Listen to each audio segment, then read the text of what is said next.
ବରଣ୍ୟ ବିଚାରକ ମଣ୍ଡଳୀ, ଜ୍ଞାନୀ ଗୁଣୀ ଶ୍ରୋତା ମଣ୍ଡଳୀ, ଆଜିର ବିଷୟବସ୍ତୁ ହେଉଛି ଭକ୍ତରାଜ ଜଟାୟୁ। ରାମାୟଣ ଏକ ଏପରି ହିନ୍ଦୁ ପୁରାଣ ଯେଉଁଥିରେ ଅଳିକ ସଂସାରରେ ଥିବା ସମସ୍ତ ସମ୍ପର୍କ ମଧ୍ୟରେ ମଧୁରତା ବର୍ଣ୍ଣିତ। ସେ କେବେ ପିତାଙ୍କର ଆଦେଶରେ ପୁତ୍ର ବନବାସ ଗମନ କରନ୍ତି, ତ ପୁଣି କେବେ ବଡ଼ ଭାଇଙ୍କ ସେବାରେ ସାନ ଭାଇ ମଗ୍ନ ରହନ୍ତି, କେତେବେଳେ ସ୍ୱାମୀଙ୍କ ସେବାରେ ପୁଣି ସ୍ତ୍ରୀ ସୁଖୀ ରହନ୍ତି। ଏହି ରାମାୟଣ ମାତ୍ର ସମସ୍ତ ସମ୍ପର୍କରେ ରାମାୟଣରେ ଭକ୍ତ ଓ ଭଗବାନଙ୍କର ସମ୍ପର୍କକୁ ସର୍ବଶ୍ରେଷ୍ଠ ବୋଲି ବର୍ଣ୍ଣନା କରାଯାଇଛି।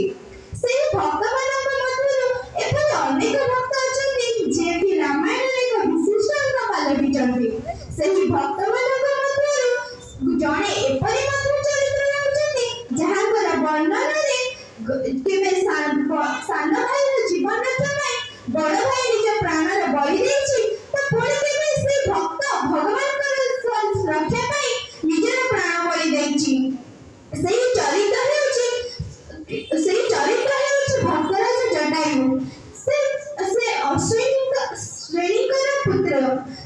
ସେ ତାଙ୍କର ଜଣେ ବଡ଼ ଭାଇ ମଧ୍ୟ ଥିଲେ ସମ୍ବାଦୀ। ସେ ସର୍ବପ୍ରଥମେ ଯେତେବେଳେ ସେ ବିନ୍ଧ୍ୟ ପର୍ବତମାଳାରେ ରହୁଥିଲେ, ସେତେବେଳେ ଥରେ ଦଶରଥ ଶନିଙ୍କର ପ୍ରହାରରେ ଆକାଶରୁ ପାତାଳ ଆଡ଼କୁ ଅଗ୍ରସର ହେଉଥିଲେ। ସେହି ସମୟରେ ଜଟାୟୁ ତାଙ୍କ ପ୍ରାଣକୁ ରକ୍ଷା କରି ପୁନଃ ମର୍ତ୍ତ୍ୟପୁରକୁ ଆଣିଥିଲା। ସେତେବେଳେ ଦଶରଥ ଅଗ୍ନିକୁ ସାକ୍ଷୀ ରଖି କହିଥିଲେ, ଜଟାୟୁ ତୁମେ ମୋର ପରମ ମିତ୍ର। ପ୍ରଥମ ସାକ୍ଷାତ ହୋଇଥିଲା ଜଟାୟୁଙ୍କର ଦଶରଥଙ୍କ ସହିତ।